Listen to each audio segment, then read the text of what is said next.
balobaka kosala moninga mabe te. Yo osali moninga mabe et après osali ni oswini ozembongo okozi arrose ou bien okozi eloko moko ya monene. Osala moninga mabe te moninga wana mpe osala mabe te. Good morning, bonjour bandeko na ngai.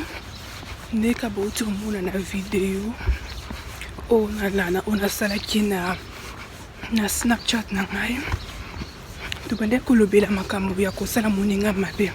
Ya kosala moninga mabe te. Donc video namonaki ezalaki un peu chaud, ezalaki mokuse.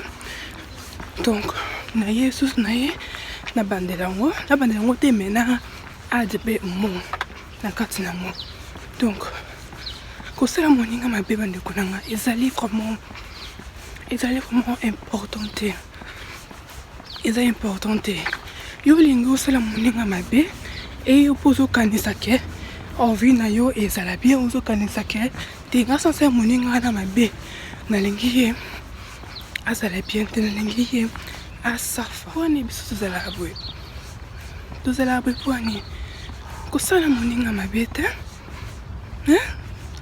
osala moninga mabe okanisa pe oui nasali bebe yango biso basala mabe osepe nango vraiment ko hurt bato mosusu za ko hurt bato toza even close na bango. Moninga na kuta asala ko mabe te moninga na kuta asala mabe te ako na mutu ne kutu ide ko na mutu ne ide kuta asala mabe ezate yo po moni ke oza mutu munene omoni ke oleki bato nyonso olingi bato wana basafa olingi bato wana pe basala bien te na ba vie na bango. Yo pe toza mutu mo okota bakama bato mingi trop eza mabe vraiment okota makambo ya bato trop po bato wana vraiment so bazana bakati ya relation na bango basala nini na bango basala nini na bango atako yo kokota ate otikala no na soni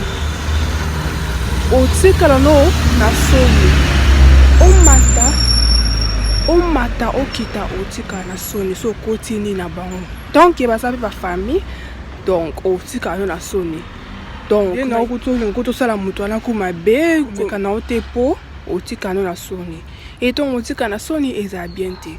Osala moninga na mabe olobele mabe. Et après dites na lobelaki après ozwini ozimbo ozu award.